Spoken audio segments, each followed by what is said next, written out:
दोपहर का वक्त था। मुझे भी बहुत आलस आ रहा था कि तभी अचानक मुझे डोर पर बहुत ही हल्की सी दस्तक सुनाई दी। जब मैंने दरवाजे के की होल से झांक कर देखा तो मेरी मौसी की बेटी दूध वाले को चुपके से चोर नजरों से यहाँ वहाँ देखते हुए अपने कमरे में लेकर जा रही थी। ये सब कुछ देखकर मुझसे रहा नहीं गया और इसीलिए मैं तुरंत ही उनके कमरे में जाने के बाद उसके दरवाजे के पास पहुंची और जैसे ही मैंने उसके दरवाजे के की होल से अंदर झांक कर देखा तो मेरे तो होश ही उड़ चुके थे। वह दोनों प्राकृतिक अप्राकृतिक। मेरा नाम काव्या है। 12th कंप्लीट हो जाने के बाद पापा ने मुझसे पूछा कि मैं आगे किस क्षेत्र में जाना चाहती हूँ। दरअसल मैं हमेशा से एक डॉक्टर बनना चाहती थी। जब पापा को मैंने ये बात बताई तो पहले तो वह थोड़ा परेशान हुए क्योंकि हम आर्थिक रूप से बहुत ज़्यादा मजबूत नहीं थे, लेकिन फिर भी पापा ने मेरी इच्छा का मान रखते हुए मेरी पढ़ाई के लिए हामी भर दी। इधर मैं भी बहुत अच्छे से जानती थी कि मेरे सपनों की कीमत बहुत महंगी है, इसीलिए मैंने गवर्नमेंट मेडिकल कॉलेज में एडमिशन लेने के लिए जो एंट्रेंस एग्ज़ाम होता है उसकी तैयारी पहले से ही कर रखी थी, ताकि अगर मैं अच्छे नंबरों से उस एग्ज़ाम को पास कर लूँ तो कम फीस में ही मैं अपना सपना पूरा कर सकूँगी और मेरे पापा के कंधों पर भी इन सब चीज़ों का बोझ ना पड़ेगा। और ठीक ऐसा ही हुआ। मैंने काफ़ी अच्छे नंबरों से वह एग्ज़ाम पास कर लिया और उसके बाद मुझे जो कॉलेज अलॉट किया गया वह मेरी मौसी के शहर में मिला। इस बात से मेरे मम्मी पापा को थोड़ी राहत भी मिली कि मुझे जो कॉलेज मिला है वह मेरी मौसी के शहर में ही है, क्योंकि अब मौसी के रहते हुए उन्हें मेरी बहुत ज़्यादा फिक्र नहीं होगी। पापा ने तुरंत ही मौसी को इस बारे में सब कुछ बता दिया। मेरी मौसी भी बहुत खुश हो गई, कहने लगी कि काव्या को अब कहीं और रहने की ज़रूरत नहीं है, वह यहीं पर आ जाए। वैसे भी उसके मौसा जी तो दुबई में ही रहते हैं, सालों बाद वापस लौट कर आते हैं। मैं और रचना तो यहाँ अकेले ही रहती हूँ। मैं भी नौकरी पर चली जाती हूँ, जिसकी वजह से मैं रचना पर बहुत ज़्यादा ध्यान नहीं दे पाई और उसका तो पढ़ने में बिल्कुल भी मन ही नहीं लगता है। लेकिन जब वह काव्या को देखेगी तो हो सकता है कि उसका भी पढ़ने में मन लगने लगे और फिर काव्या थोड़ा बहुत रचना को भी पढ़ा दिया करे, तो इससे अच्छा और मेरे लिए क्या होगा। ये सारी बातें होने के बाद मैं बहुत खुश थी, क्योंकि मैं भी मौसी के घर रहने के लिए बहुत एक्साइटेड थी। रचना से मिले हुए तो मुझे बहुत लंबा समय हो गया था। बचपन में हम दोनों साथ में खूब खेला करते थे और हमारी खूब जमती थी, लेकिन जैसे जैसे हम बड़े होते गए और हमारा मिलना जुलना कम होता गया, हमारे बीच बातचीत भी बिल्कुल ही बंद हो चुकी थी। और फिर इंसान की जैसे जैसे उम्र बढ़ती है उसके ऊपर उसके करियर का प्रेशर बढ़ने लगता है, जिसकी वजह से रिश्तेदारी निभाना मुश्किल हो जाता है। मेरे साथ भी ठीक वैसा ही हुआ था, लेकिन अब ये बहुत अच्छा मौका था कि मैं अपनी मौसी की बेटी के साथ एक बार फिर से अपने बचपन को जी सकती थी और साथ साथ अपने करियर पर भी ध्यान दे सकती थी। अगले ही दिन मम्मी पापा ने मेरी सारी पैकिंग कर दी और मैं अपना सारा ज़रूरी सामान लेकर पापा के साथ मौसी के घर आ गई। मेरे मौसा जी हमेशा से दुबई में नौकरी करते थे और वह कई कई सालों के बाद बस कुछ महीनों के लिए ही घर लौट कर आते थे। मेरी मौसी अपनी इकलौती बेटी रचना और अपने जेठ जेठानी के साथ एक ही घर में रहती हैं।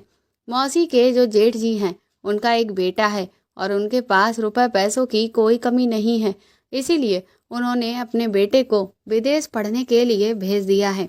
यह पूरा घर हमेशा से साझे में था और इसीलिए इस घर के एक हिस्से में मौसी के जेठ जेठानी रहते हैं और दूसरे हिस्से में मौसी अपनी बेटी रचना के साथ रहती हैं, क्योंकि मौसा जी की कमाई बहुत ज़्यादा अच्छी नहीं है, जिस वजह से मौसी भी नौकरी करती हैं। पापा मुझे मौसी के यहाँ छोड़कर वापस घर चले गए थे और मैंने अपने कॉलेज में जाकर सब कुछ पता कर लिया था और सारी चीज़ें सेट कर ली थी। इधर मौसी ने मुझे एक अलग कमरा दे दिया था, जबकि मैंने उनसे कहा भी कि मैं रचना के साथ ही उसके कमरे में रह लूँगी। लेकिन ना जाने क्यों मुझे ऐसा लगा कि शायद मौसी नहीं चाहती हैं कि मैं उनकी बेटी के साथ उनके कमरे में रहूं। उनके चेहरे के एक्सप्रेशन और हाव भाव से मैं उनके दिल के हालातों को समझ रही थी। इसीलिए जब उन्होंने मुझसे कहा कि नहीं, तुम पढ़ाई लिखाई करोगी और तुम्हें डिस्टर्ब होगा, इसीलिए अलग कमरे में रहना ही तुम्हारे लिए ठीक है, तो मैंने भी उनसे कुछ भी नहीं कहा और चुपचाप जो कमरा उन्होंने मुझे दिया वहीं पर मैंने अपना सारा सामान जमा लिया। मुझे मौसी के घर आए हुए 2 दिन हो चुके थे, लेकिन अभी तक एक बार भी ऐसा नहीं हुआ कि रचना मुझसे अपनी तरफ से बात करने के लिए आई हो। मैं उससे जितनी बात पूछती बस सिर्फ वह उतना ही जवाब देती और बाकी सारा टाइम वह सिर्फ अपने कमरे में ही घुसी रहती। सिर्फ तभी निकलती जब उसे स्कूल जाना होता। स्कूल से लौटने के बाद वह सीधा अपने कमरे में जाती और रात का खाना खाने के बाद दोबारा से वापस वो अपने कमरे में चली जाती। मुझे उसका ये व्यवहार बहुत ही अटपटा सा लग रहा था, लेकिन फिर मुझे लगा कि जब लोग बड़े हो जाते हैं तो उनका व्यवहार काफ़ी ज़्यादा बदल जाता है। शायद रचना के साथ भी ऐसा ही है और वह अब मुझसे बहुत ज़्यादा मतलब नहीं रखना चाहती। इसीलिए मैंने भी रचना से कम बातचीत करने में ही अपनी भलाई समझी। मौसी के जेठ जेठानी काफ़ी अच्छे हैं। जब मैं उनके घर पहुंची तो उन्होंने मेरी पढ़ाई के बारे में सब कुछ अच्छे से पूछा और काफ़ी अच्छे से मेरे साथ व्यवहार किया। लेकिन मैंने ये नोटिस किया था कि रचना उन लोगों से भी बहुत कम ही बातचीत करती थी। धीरे धीरे दिन यूं ही बीतने लगे और मैं अपनी पढ़ाई में अपना मन लगाने लगी। मौसी तो सुबह चली जाती थी और सीधा शाम को ही लौट कर आती थी। मैं अपने कॉलेज से दोपहर तक अक्सर वापस आ जाती थी। मैंने देखा था कि कई बार जब मैं कॉलेज से लौट कर आती तो रचना पहले से ही घर पर होती। इसका मतलब ये साफ था कि रचना बहुत कम ही स्कूल जाया करती थी। लेकिन मौसी को इस बारे में कोई खबर नहीं थी, क्योंकि वह तो सीधा शाम को वापस आती थी। पहले तो मैंने सोचा कि मैं इस बारे में मौसी को बताऊं, लेकिन फिर मुझे लगा कि कहीं रचना ये ना सोचे कि मैं उसकी शिकायत उसकी माँ से लगा रही हूँ। इसीलिए मैंने मौसी से भी कुछ भी नहीं कहा। मैंने इसी में अपनी भलाई समझी, क्योंकि ये भी तो हो सकता था कि मौसी को इस सब के बारे में सब कुछ पता हो। एक दिन दोपहर को जब मैं कॉलेज से लौट कर आई तो किचन में फ्रिज से पानी की बोतल लेने के लिए गई। किचन से लगा हुआ ही रचना का कमरा था और मैं जैसे ही उसके कमरे के पास से निकली कि तभी मुझे कुछ अजीब तरह की आवाज़ सुनाई दी। वह आवाज़ बहुत ही अजीब थी, ठीक वैसी ही कि जैसे कोई उस तरह से तरस रहा हो। इससे मुझे यही लगा कि शायद रचना अपने मोबाइल में कुछ गलत देख रही है, पर मैंने उस वक्त इस बात को नज़रअंदाज कर दिया, क्योंकि इस उम्र में अक्सर सभी के साथ ऐसा होता है। सभी के अंदर इस तरह की चीज़ों को देखने की जिज्ञासा होती है। इसीलिए मैंने सोचा कि रचना भी अब बड़ी हो रही है और अगर वह इस तरह की चीज़ों को देख भी रही है तो इसमें कुछ खास गलत नहीं है। लेकिन जब अगले दिन मैं दोबारा किचन में गई और फिर से मैंने इस तरह की आवाज़ रचना के कमरे से आते हुए सुनी तो मुझे थोड़ा सा अजीब लगा, क्योंकि ऐसे तो रचना इन सब चीज़ों की आदत डाल लेगी और ये चीज़ें किसी भी इंसान के दिमाग के लिए बिल्कुल भी ठीक नहीं है। इनकी रोज़ रोज़ आदत डालना मतलब कि एक तरह से खुद को नशाखोर बनाना। मैंने सोचा कि मैं रचना से बड़ी हूँ और मेरी जिम्मेदारी भी बनती है कि मैं रचना से इस बारे में बात करूँ। इसीलिए मैंने जैसे ही उसका दरवाज़ा खटखटाने के लिए दरवाजे पर हाथ रखा कि तभी अचानक उसके कमरे का दरवाज़ा अपने आप ही हल्का सा खुल गया। ये देखकर पहले तो मैं थोड़ा सा चौंक गई, क्योंकि इस तरह से अचानक उसके कमरे के अंदर जाना ठीक नहीं होता। लेकिन फिर तभी जितना दरवाज़ा खुला था उससे मुझे रचना के बेड पर उसके दोनों पैर अजीब तरह से आपस में टकराते हुए दिखाई दिए, जिससे मुझसे रहा नहीं गया और मैं थोड़ा सा और दरवाज़ा खोलकर अंदर झांक कर देखने लगी। और जैसे ही मैंने अंदर झांका तो मेरी तो आंखें हैरानी से फटी की फटी रह गईं। रचना अपने मोबाइल में तो कुछ भी नहीं देख रही थी, बल्कि वह तो खुद से ही बिस्तर पर लेटकर इस वक्त रचना को देखकर ऐसा लग रहा था कि जैसे वह ना जाने कितना इन सब चीज़ों के लिए तरस रही हो। वह अपने आप में ही सिमटती चली जा रही थी, बार बार खुद सिकुड़ रही थी और बार बार खुद को पूरे बिस्तर पर फैला रही थी। कभी चादर को पकड़कर खींचती तो कभी तकिए को। उसकी आंखें पूरी तरह से बंद थीं और इसी वजह से उसे एक पल के लिए भी इस बात का एहसास नहीं हुआ कि मैंने उसे ये सब करते हुए देख लिया है। उसे ऐसी हालत में देखकर मैं तुरंत ही वापस अपने कमरे में आ गई। रचना अभी स्कूल में थी। वह सिर्फ 16 साल की थी और 12वीं कक्षा में पढ़ रही थी और अभी से इस तरह की चीज़ों में पढ़ना उसके लिए बिल्कुल भी ठीक नहीं था। बल्कि इस समय तो इंसान को अपना दिमाग ज़्यादा से ज़्यादा पढ़ाई में लगाना चाहिए। लेकिन रचना न जाने किस तरह की चीज़ों में पड़ गई थी। आज मैंने उसे जिस हालत में देखा, ऐसा लग रहा था कि जैसे वह बुरी तरह से तड़प रही हो, जैसे उसकी जान ही निकली जा रही हो। इन सब चीज़ों के बारे में सोच सोच कर मुझे मौसी पर थोड़ा गुस्सा भी आ रहा था, क्योंकि मौसी को ये लग रहा था कि वह नौकरी करती हैं तो इस वजह से वह रचना पर ध्यान नहीं दे पाई, तो जिससे वह पढ़ाई में पीछे रह गई है। लेकिन हकीकत तो ये थी कि वह ना सिर्फ पढ़ाई में पिछड़ गई है, बल्कि वह तो गलत तरह की भावनाओं से भी भर चुकी थी। पर अब मुझे समझ नहीं आ रहा था कि मैं इस बारे में रचना से आखिर कैसे बात करूं, क्योंकि वह खुद से तो मुझसे अब बात ही नहीं करती। और अगर उसे ये बात पता चल गई कि मैंने उसे इस तरह की हरकत करते हुए देख लिया है, तो फिर ना जाने क्या होगा। मुझे कुछ भी समझ में नहीं आ रहा था कि मैं किस तरह से रचना को समझाऊं। धीरे धीरे दिन यूं ही बीत रहे थे और अब जब मैंने रचना को इस तरह से देख लिया था, तो ना चाहते हुए भी मेरा ध्यान बार बार रचना के ऊपर ही जाता था। मैं उसकी हर एक हरकत को नोटिस करती थी। मैंने देखा था कि अक्सर जब वह अपने कमरे में होती तो उसके कमरे से इसी तरह की आवाज़ें आती और उसका ध्यान हमेशा किसी दूसरी जगह पर ही होता था। वह बहुत ज़्यादा खोई खोई सी रहती थी और बार बार अपने हाथ पैर अजीब तरह से वह मलती रहती थी, जैसे कि वह कुछ पाने के लिए तरस रही हो। अभी ये सब चल ही रहा था कि तभी मैंने एक दिन देखा कि रचना किचन में पानी पीने के लिए गई।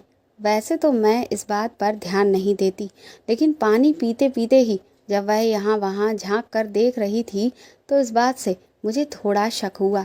मैं उस वक्त अपने कमरे से बाहर आने वाली थी, लेकिन मैं तुरंत ही वापस अपने कमरे में आ गई और फिर मैंने जब की होल से देखा तो सामने रचना ने जो किया उससे मैं दंग रह गई।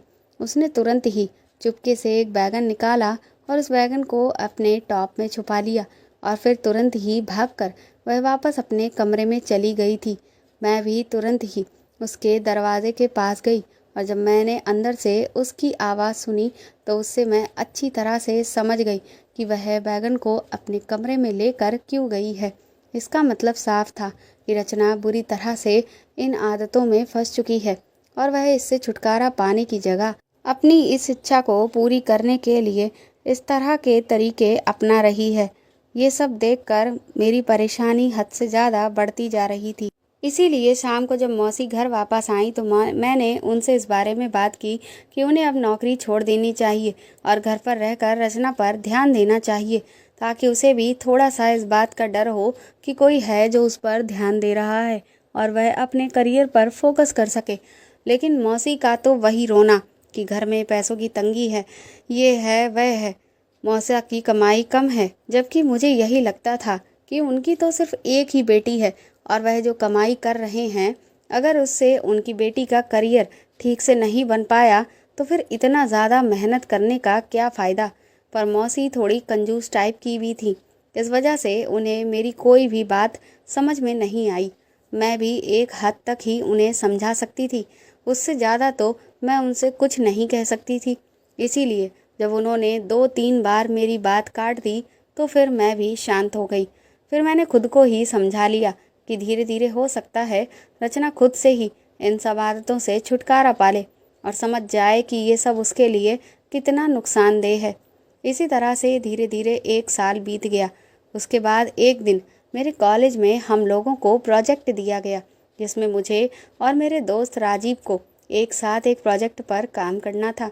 इसलिए मैं उसे घर पर लेकर आई ताकि प्रोजेक्ट के बारे में हम लोग अच्छे से डिस्कशन कर सकें और हमारा प्रोजेक्ट सबसे बेहतर बन सके। इधर रचना ने भी एक कॉलेज में एडमिशन ले लिया था। मैं जब राजीव के साथ घर पर आई तो उस वक्त रचना हॉल में बैठकर टीवी देख रही थी। मैं राजीव को लेकर सीधा अपने कमरे में चली गई और प्रोजेक्ट से जुड़ी हुई जितनी भी तैयारियां थीं उन सबको मैं उसे दिखा ही रही थी कि तभी अचानक रचना मेरे कमरे में आ गई। उसे ऐसे कमरे में देखकर मैं खुद हैरान रह गई, क्योंकि अभी तक ऐसा कभी नहीं हुआ था कि रचना खुद से मेरे कमरे में आई हो और इस तरह से वह मुझसे बात करना चाहती हो। पहली बार ऐसा था कि रचना मुझसे इतना मुस्कुराकर बोली थी। जब वह कमरे में आई तो मैंने उसे राजीव से इंट्रोड्यूस कराया। राजीव को मैंने बताया कि ये मेरी मौसी की बेटी है। उसके बाद हमारे बीच में बहुत देर तक हंसी मजाक और बातचीत चलती रही। आज तो ऐसा लग रहा था कि जैसे रचना कोई और ही है, जैसे उसके अंदर किसी की आत्मा घुस गई हो। आज वह जितना हंस बोल रही थी, इतना तो मैंने उसे कभी भी हंसते हुए नहीं देखा था। थोड़ी ही देर के बाद मैंने राजीव से कहा कि मैं कुछ नाश्ता तैयार करके तुम लोगों के लिए लेकर आती हूँ। इसके बाद मैं किचन में नाश्ता तैयार करने के लिए चली गई। तकरीबन आधे घंटे के बाद अचानक मुझे ऐसा लगा कि जैसे कमरे से राजीव के तेज चिल्लाने की आवाज़ आई, लेकिन फिर मुझे लगा कि शायद ये मेरा वहम है। लेकिन तभी 2 मिनट के बाद राजीव बड़ी ही तेज़ी से मेरे कमरे से बाहर निकला और दंदनाता हुआ बाहर की तरफ जाने लगा। उसे इस तरह से बाहर जाते हुए देखकर मैं तुरंत ही उसके पीछे दौड़ी। मैंने उसका नाम पुकारा और उससे पूछा कि तुम कहाँ जा रहे हो। वह तुरंत ही मेरी तरफ पीछे पलटा तो मैंने उसका चेहरा गुस्से से लाल देखा और वह सिर्फ मुझसे इतना ही बोला कि प्लीज़ आज मुझे मत रोकना। इतना कहकर राजीव अपनी बाइक स्टार्ट करके वहाँ से चला गया। मुझे कुछ भी समझ में नहीं आया। मैं तुरंत ही वापस अपने कमरे में आ गई। मैंने सोचा कि आखिर कमरे में ऐसा क्या हुआ कि राजीव इतना नाराज़ हो गया। राजीव ने तो मुझे कुछ भी नहीं बताया था, लेकिन रचना को तो सब कुछ पता होगा। जब मैं कमरे में पहुंची तो रचना मुझे कुछ अजीब सी हड़बड़ाई हुई सी लग रही थी और उसके कपड़े भी मुझे थोड़े अस्त व्यस्त लग रहे थे। ये सब देखकर मुझे बहुत ही अजीब सा लगा। मैंने रचना से पूछा कि आखिर बात क्या हुई और राजीव इतना गुस्से में कमरे से बाहर निकल कर क्यों गया। तो रचना ने खुद मुझे गुस्से में जवाब दिया कि मुझे नहीं पता, आपका दोस्त तो बड़ा ही अजीब था, उसे तो बिल्कुल बात करने की तमीज़ ही नहीं है। और बस इतना कहकर रचना वापस अपने कमरे में चली गई। मुझे कुछ भी समझ में नहीं आया। अगले दिन जब मैं कॉलेज गई तो राजीव मुझसे बिल्कुल भी बात नहीं कर रहा था। मुझे उसका ये व्यवहार समझ नहीं आ रहा था। मैंने उससे कहा कि तुम आखिर मुझसे बात क्यों नहीं कर रहे हो, मैंने ऐसा क्या कर दिया है। जब मैं बहुत ज़्यादा राजीव के पीछे पड़ी रही तो उसने मुझसे कहा कि देखो काव्या, मैं नहीं चाहता कि मेरे मुंह से कोई भी ऐसी बात निकल जाए कि तुम्हारे और तुम्हारी बहन के बीच में किसी बात को लेकर झगड़ा हो, और फिर मैं सिर्फ तुम्हारा एक दोस्त हूँ और तुम मेरी बात पर भरोसा क्यों करोगी। मुझे राजीव की बातें जलेबी की तरह उलझी हुई नज़र आ रही थी। मैंने उसे कहा कि देखो, जो भी बात है वह तुम मुझे साफ साफ बता दो। राजीव ने कहा कि अगर मैंने तुम्हें साफ साफ बता दिया ना तो तुम मुझसे नाराज़ हो जाओगी। मैंने एक बार राजीव से फिर से कहा कि अब चाहे जो भी हो, लेकिन जो भी बात है वह तुम्हें मुझे साफ तौर पर बतानी ही होगी। उसके बाद राजीव ने मुझे साफ शब्दों में तो नहीं, लेकिन कुछ दबी हुई ज़ुबान में कहा कि तुम्हारी बहन रचना ठीक नहीं है, मैं उससे बड़ा हूँ। और फिर मैं तो उससे नॉर्मल बात कर रहा था, पर वह तो मुझसे कुछ और ही अपेक्षा रखे हुए थी। उसने अचानक ही मेरे साथ जो किया उससे तो मैं शॉक्ड रह गया। वह लड़की अभी सिर्फ 17 साल की है, लेकिन वह इतना ज़्यादा व्याकुल है वह सब पाने के लिए कि जिसकी कोई इंतहा ही नहीं है। मैं फिर तुमसे यही कहूँगा कि अगर ऐसा ही है तो फिर तुम लोग उसकी शादी क्यों नहीं कर देते हो। राजीव की बातों से मुझे कुछ कुछ अंदाज़ा तो लग गया था कि वह रचना के बारे में क्या कहना चाह रहा है, क्योंकि मैंने खुद रचना को इस तरह की हरकतें करते हुए देखा था। लेकिन मैं उसकी बात से बहुत शर्मसार हो गई, क्योंकि रचना थी तो मेरी ही बहन।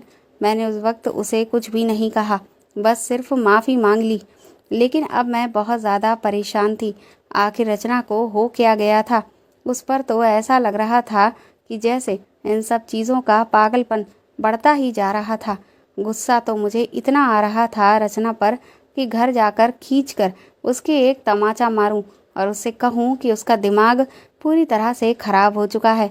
लेकिन मैं रिश्ते की खातिर बंधी हुई थी, क्योंकि अगर मैं ऐसा कुछ भी करती तो फिर मेरे माँ बाप से भी मेरी मौसी के रिश्ते खराब होते, और अगर मौसी को मैं ये सब बताती तो वो शायद ही है जो मेरी बात पर विश्वास करती। लेकिन बार बार मुझे ये बात समझ नहीं आ रही थी कि रचना की उम्र की और भी लड़कियां हैं, पर मैंने उन्हें कभी भी इस चीज़ के लिए इतना व्याकुल नहीं देखा। फिर रचना इस तरह की क्यों हो गई है कि वह कुछ सोच समझ ही नहीं रही है। उस दिन के बाद से रचना फिर से बिल्कुल पहले की तरह ही हो चुकी थी। इससे ये तो मुझे साफ हो चुका था कि रचना उस दिन इसी मकसद से मेरे कमरे में इतना हंसती मुस्कुराती हुई आई थी, क्योंकि उसने सोचा कि वह जैसे ही राजीव को अकेले मेरे कमरे में पाएगी तो अपनी इच्छा को पूरी करने की कोशिश करेगी, और जब उसकी इच्छा पूरी नहीं हुई तो वह फिर से पहले जैसी हो चुकी थी। इधर एग्ज़ाम्स हो चुके थे और मेरी कुछ दिनों की छुट्टियां चल रही थी, इसीलिए अब मैं घर पर ही रहती थी। उस दिन तकरीबन सुबह का वक्त था। मैं कुछ देर ताज़ी हवा में टहलने के लिए छत पर चली गई। तभी नीचे बैल बजी। जब मैंने छत की बाउंड्री से झांक कर देखा तो दूध वाला आया हुआ था। पहले तो मैंने गौर नहीं किया, लेकिन जब मैंने देखा कि दूध वाला दरवाजे से जा ही नहीं रहा है तो मुझे थोड़ा अजीब लगा। इसीलिए मैंने थोड़ा और उचक कर आगे की तरफ झांक कर देखा तो मेरे होश उड़ गए, क्योंकि रचना दूध वाले के हाथ पर हाथ रखे हुए थी और वह उसे कुछ कह रही थी। लेकिन वह क्या कह रही थी ये मुझे सुनाई नहीं दे रहा था। ये सब देखकर मेरी हैरानी की कोई इंतहा नहीं रही। आखिर रचना करना क्या चाह रही है? उसी दिन दोपहर के वक्त जब घर पर कोई भी नहीं था, मेरी मौसी के जेठ जेठानी भी किसी काम से बाहर गए हुए थे, तभी मैंने मेन गेट के दरवाजे के खुलने की आवाज़ सुनी। मुझे रचना पर सुबह ही शक हो गया था, इसीलिए मैं उस पर नज़र बनाए हुए थी। मैंने दरवाजे के की होल से जब झांक कर देखा तो रचना बहुत ही दबे कदमों के साथ उस दूध वाले को अपने साथ अपने कमरे में लेकर जा रही थी। मुझे तो ये सब देखकर रचना से घिन आने लगी थी कि मेरी बहन इतनी ज़्यादा गिर चुकी है कि अब वह कोई भी हद पार करने के लिए तैयार है। उसे सिर्फ अपनी इच्छा पूरी करने से मतलब है, बाकी वह किसके साथ क्या कर रही है उसे कोई लेना देना नहीं। ना तो उसे अपने माँ बाप की इज्जत की कोई फिक्र है और ना ही अपनी। उनके कमरे में जाने के कुछ देर के बाद मैं भी रचना के कमरे के पास पहुंची और अंदर से उनकी जो आवाज़ आ रही थी उसे सुनकर साफ पता चल रहा था कि अंदर क्या हो रहा है। मैं इधर बुरी तरह से बेचैन थी, क्योंकि मैं चाहकर भी इस सब को रोक नहीं पा रही थी। मुझे खुद पर भी बहुत गुस्सा आ रहा था। तकरीबन 3 से 4 घंटे तक ये सब कुछ चलता रहा और उसके बाद वह दूध वाला दबे पांव वापस रचना के कमरे से चला गया। 2 दिन के बाद मेरी तबीयत कुछ ठीक नहीं थी, इसलिए मैं कॉलेज से जल्दी ही वापस आ गई। और जब मैं घर आई तो मैंने अचानक ही रचना के कमरे से उसकी एक ज़ोरदार आवाज़ सुनी, जिससे मैं तुरंत ही दौड़कर उसके कमरे के पास गई। उस वक्त मैंने रचना के मुंह से जो भी बातें सुनी उन सब ने मुझे हैरान कर दिया। रचना कह रही थी कि वह बिल्कुल भी संतुष्ट नहीं है, उसे वह खुशी नहीं मिल पा रही है, उसे अब और भी ज़्यादा देर तक चाहिए। लेकिन वह जो भी शख्स उसके साथ कमरे में था उससे वह ये सब कह रही थी कि तुम्हारे बस की अब ये सब बात नहीं रह गई है। वह किसी पागल की तरह चीख चिल्ला रही थी और बार बार कह रही थी कि मुझे और चाहिए, क्योंकि मुझसे ये बर्दाश्त नहीं हो रहा। मेरे अंदर की ये तपिश ठंडी नहीं हो रही है। रचना का ये व्यवहार देखकर मेरे तो हाथ पैर ही कांपने लगे थे। आखिर रचना को हो क्या गया था? वह इतनी पागल कैसे होती जा रही थी? अगले दिन रचना की तबीयत बहुत ज़्यादा खराब हो गई। उसे बहुत तेज़ बुखार था और 2-3 दिन तक उसका बुखार उतरने का नाम ही नहीं ले रहा था। मौसी ने मुझसे कहा कि मैं उसका चेकअप अपने ही पहचान के क्लिनिक में करवाऊं। दरअसल मैं डॉक्टरी की पढ़ाई कर रही थी, तो जिसकी वजह से मुझे कई क्लिनिक्स में इंटर्नशिप और ट्रेनिंग के लिए भेजा जाता था, जिससे मेरी वहाँ पर कई लोगों से पहचान हो गई थी। मौसी के कहने पर ना चाहते हुए भी मैंने रचना को ब्लड टेस्ट के लिए अपने साथ लेकर गई, ताकि पता चल सके कि उसे कहीं डेंगू या मलेरिया तो नहीं हुआ है। मैं जहाँ पर रचना का टेस्ट करवाने के लिए गई थी, वहाँ मेरी एक दोस्त काम करती थी।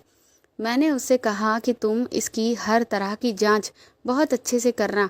इसीलिए जब अगले दिन मैं रचना की रिपोर्ट लेने गई, तो मेरी दोस्त ने मुझे एक बहुत ही शॉकिंग बात बताई। उसने कहा कि रचना के ब्लड में एक दवा की मात्रा बहुत ज़्यादा स्तर पर पाई गई है, और वह दवा कोई ऐसी वैसी दवा नहीं है, बल्कि उस दवा का इस्तेमाल किसी भी इंसान के अंदर उस तरह की इच्छाओं को हद से ज़्यादा बढ़ाने के लिए किया जाता है। उसकी इस बात ने मुझे दंग कर दिया था। इसका मतलब साफ था कि रचना को मैं जो भी हरकतें करते हुए देख रही थी, या उसके अंदर इस तरह की इच्छाएं बहुत ज़्यादा बढ़ती हुई देख रही थी, तो उसकी वजह ये दवा ही थी। लेकिन अब सवाल ये था कि रचना इस तरह की दवाएं क्यों ले रही है। ये पहेली और भी ज़्यादा उलझती चली जा रही थी। इसीलिए घर लौटकर मैंने मौसी और रचना को अपने ही पहचान की एक अस्पताल में दवा लेने के लिए भेज दिया, और उनके जाते ही मैंने रचना के कमरे की अच्छी तरह से तलाशी ली, क्योंकि अगर वह इस दवा का इस्तेमाल कर रही है तो वो दवा उसके कमरे में कहीं ना कहीं तो मिलेगी। पर मैंने कोना कोना छान मारा, लेकिन वह दवा मुझे कहीं भी नहीं मिली। अब मुझे समझ नहीं आ रहा था कि क्या रचना ये दवा ले रही है, या फिर उसे ये दवाई कोई दे रहा है। लेकिन अगर उसे ये दवा कोई दे रहा है, तो फिर वह कौन हो सकता है, और फिर उसे इस तरह की दवा कौन देगा? ये सवाल अब सबसे बड़ा था। कुछ दिनों तक तो मैं इस सब से बहुत ज़्यादा परेशान रही, क्योंकि मुझे अपने सवालों के जवाब कैसे मिलेंगे, इसका मुझे कोई भी रास्ता सूझ ही नहीं रहा था।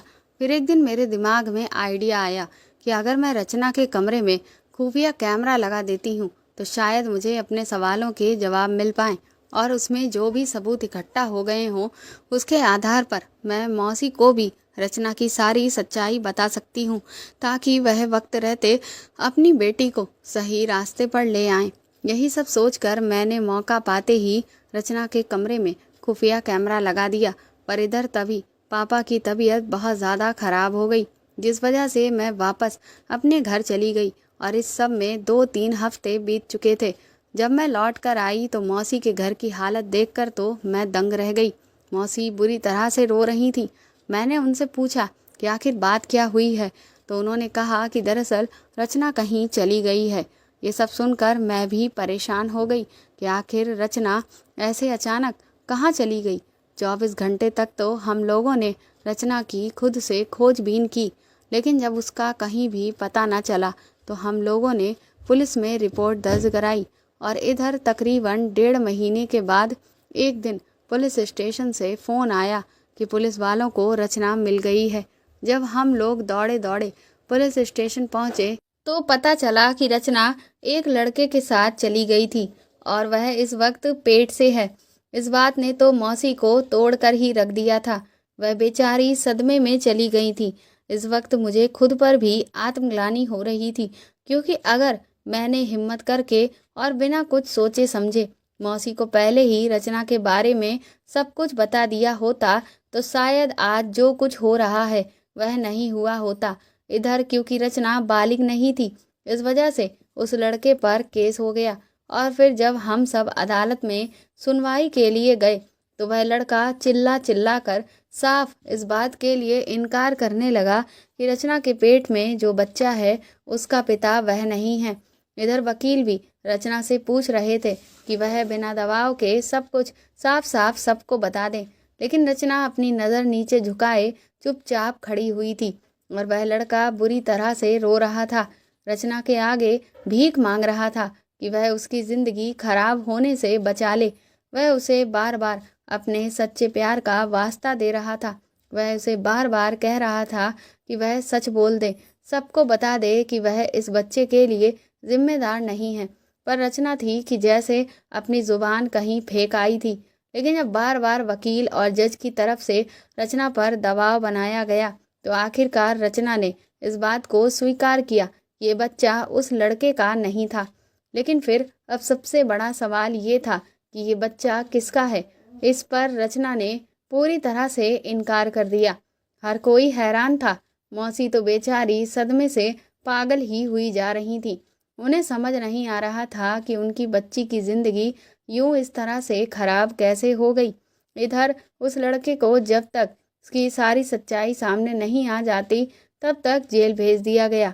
मुझे उस लड़के के लिए भी बहुत बुरा लग रहा था, क्योंकि वह जिस तरह से रो रहा था उससे साफ पता चल रहा था कि वह बेगुनाह है। लेकिन फिर सवाल वही का वही था कि आखिर असली गुनाहगार कौन है। हम लोगों को अगले दिन की तारीख दे दी गई। घर पहुंचकर मैंने अपने दिमाग पर बहुत जोर डाला। तब मुझे कहीं जाकर उस कैमरे के बारे में याद आया। मैं तुरंत ही रचना के कमरे में गई और जब मैंने उस रिकॉर्डिंग को देखा तो मेरे तो पैरों तले की ज़मीन ही निकल चुकी थी। मैंने सपने में भी नहीं सोचा था कि मैं कभी कुछ ऐसा देखूंगी। अगले दिन अदालत पहुंचकर मैंने सबसे पहले उस रिकॉर्डिंग को जज साहब के सामने पेश करवा दिया और फिर जब वह रिकॉर्डिंग वहां पर बैठे हुए सभी लोगों ने देखी तो वह सब भी हैरान रह गए। मौसी के ऊपर तो बिजली ही गिर गई थी।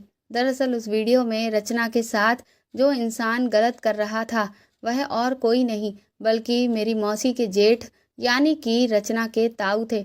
इसके बाद रचना के ताऊ को पकड़कर कटघरे में खड़ा किया गया और फिर उन्होंने अपने मुंह से जो सच्चाई बयां की उसे सुनकर वहां बैठे हर किसी शख्स की रूह कांप गई। उन्होंने बताया कि वह आज से नहीं, तकरीबन जब रचना 13 साल की थी तब से ही उसके साथ ये सब करते आ रहे थे। लेकिन क्योंकि तब रचना उनका उस स्तर से साथ नहीं दे रही थी जितना वह चाहते थे, इसीलिए उन्होंने उसे ऐसी दवाएं देना शुरू की जिससे रचना के अंदर भी वह इच्छाएं हद से ज़्यादा बढ़ती चली जाएं। धीरे धीरे रचना को जो दवाइयां वह दे रहे थे उसका उस पर असर होने लगा और उसके अंदर वह इच्छाएं बढ़ने लगी और अब उन्हें इस सब से बहुत सुख मिल रहा था। इसीलिए पहले तो उन्हें इस बात का डर था कि कहीं रचना इस सब के बारे में अपनी माँ को ना बता दे। लेकिन जब रचना को भी इस सब से खुशी मिलने लगी थी तो उनके अंदर से ये डर खत्म होने लगा कि अब रचना शायद ही है जो किसी को कुछ बताए। और ऐसा हुआ भी। रचना ने कभी किसी को कुछ भी नहीं बताया क्योंकि अब उसे भी इस सब से बहुत आनंद मिल रहा था और वह अब खुद मौका पाते ही अपने ताऊ को अपने कमरे में बुला लेती थी और फिर उनके बीच वह सब होता था जो वह हमेशा से चाहते थे। इधर उसके ताऊ ने उसकी जो दवा थी उसकी मात्रा धीरे धीरे और बढ़ा दी, जिसकी वजह से अब रचना की इच्छाएं अनियंत्रित होती चली जा रही थी और इधर उसके ताऊ की उम्र बढ़ रही थी और क्षमता घट रही थी, जिससे रचना अब उनसे संतुष्ट नहीं थी। उसके लिए अब सिर्फ वह पर्याप्त नहीं हो पा रहे थे, जिस वजह से वह अपनी खुशी कहीं और ढूंढने लग गई थी। उनकी ये बातें सुनकर मुझे उस दिन वाला वाकया याद आया जब रचना बुरी तरह से अपने कमरे में चिल्ला रही थी और कह रही थी कि मेरे लिए इतना काफ़ी नहीं है। इस समय रचना के ताऊ ने यह भी बताया कि वह रचना के साथ न सिर्फ प्राकृतिक बल्कि अप्राकृतिक, ये सब कहते हुए उनकी जुबान लड़खड़ाने लगी। लेकिन वहां बैठा हुआ हर शख्स उन्हें घिनौनी नज़र से देख रहा था। वह रचना के लिए उनके पिता के समान थे, पर उन्होंने रचना के साथ जो किया वह सिर्फ एक जानवर ही कर सकता था। उस आदमी ने रचना का पूरा जीवन बर्बाद करके रख दिया था। इसके बाद जो सच्चाई सामने आई वह और भी ज़्यादा चौंकाने वाली थी। रचना के पेट में जो बच्चा था वह उसके ताऊ का ही था। रचना बुरी तरह से रो रही थी। वह कहने लगी कि पापा तो विदेश में नौकरी करते थे और माँ भी घर पर नहीं रहती थी। मुझे उस वक्त इतनी समझ नहीं थी और ताऊ से मुझे बहुत डर लगता था, इसीलिए ताऊ ने मुझसे जो भी जैसा कहा मैं चुपचाप उनका साथ देती रही। मैंने उनसे कभी कुछ भी नहीं कहा। लेकिन जैसे जैसे मैं बड़ी होती गई मुझे समझ आता गया कि ताऊ मेरे साथ क्या कर रहे थे। मैं कई बार इन सब चीज़ों से छुटकारा पाने की कोशिश करती थी, लेकिन वह मुझे जो भी दवाइयाँ देते थे उनके असर की वजह से मैं अपनी इच्छाओं पर नियंत्रण नहीं रख सकती थी और ना चाहते हुए भी इस सब में मैं और भी ज़्यादा फंसती चली गई। और फिर मैं अपनी इच्छा को पूरी करने के लिए और भी रास्ते तलाशने लगी, क्योंकि ऐसा लग रहा था कि जैसे ये एक गड्ढा है जिसमें मैं जितना अंदर जा रही हूँ, मेरी तलाश खत्म ही नहीं हो रही थी। शुरुआत में मैंने एक दो बार माँ से दबी जुबान में इस बात को कहने की कोशिश भी की, लेकिन माँ ने तो कभी मेरी किसी बात पर ध्यान ही नहीं दिया। वह तो बस सिर्फ पैसा कमाने में लगी हुई थी। ये सब कहते हुए रचना फूट फूट कर रोने लगी। वह कहने लगी कि मेरा इसीलिए कभी पढ़ाई में मन भी नहीं लगता था, क्योंकि मेरे मन में तो बस वही सब विचार चलते रहते थे। आज मुझे रचना पर बहुत तरस आ रहा था। उस बेचारी ने जो झेला था उसकी कल्पना कोई भी नहीं कर सकता था। इस सब के बाद जज ने रचना के ताऊ को उनके किए की सजा सुना दी और उन्हें जेल भेज दिया गया और रचना को महिला आश्रम भेजा गया और उस लड़के को बाइज्जत बरी भी कर दिया गया, क्योंकि रचना ने साफ तौर पर कहा कि वह लड़का बेगुनाह था। रचना अपनी इच्छाओं में इस कदर बेकाबू थी कि वह सिर्फ उसे लड़के से अपना मतलब निकाल रही थी, जबकि हकीकत में वह लड़का तो उससे सच में प्यार करता था। जब हम घर लौट के आए तो मौसी का तो रो रो कर बुरा हाल था। तभी मौसी की जेठानी ने उनके पैरों में गिरकर माफ़ी मांगी। इस सब से हम हैरान थे। उन्होंने कहा कि उनके पति ने अब तक जो भी कुछ रचना के साथ किया उसके बारे में उन्हें पूरी जानकारी थी, लेकिन वह अपने पति से बहुत ज़्यादा डरती थी।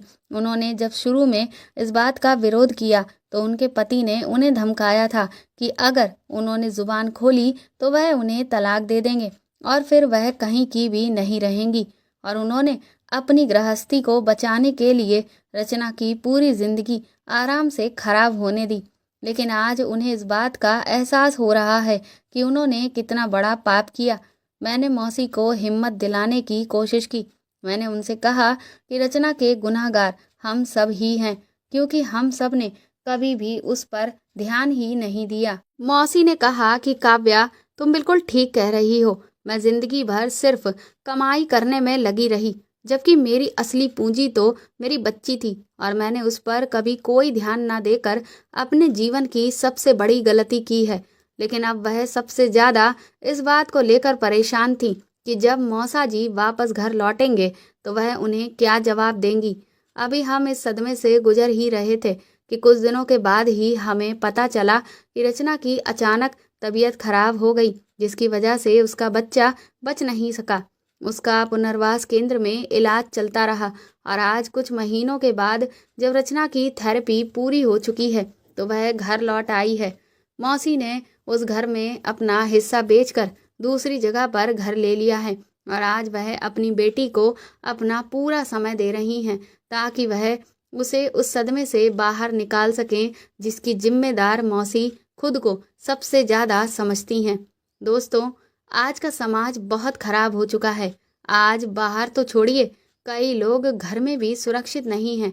बच्चे छोटे हैं तो अपने बच्चों पर आप ध्यान दें, चाहे फिर वो लड़का हो या फिर वो लड़की हो, कि उनसे कौन मिल रहा है, वो कहाँ जा रहे हैं, क्या देख रहे हैं, कोई उन्हें कैसे छू रहा है। इन सभी बातों के बारे में अपने बच्चों से बात करें कि उनकी ज़िंदगी में क्या चल रहा है। उनसे पूछें और सतर्क रहें और सावधान रहें, क्योंकि कई बार ऐसा होता है कि बच्चे छोटे होते हैं और उन्हें डराना धमकाना सभी के लिए बहुत आसान होता है।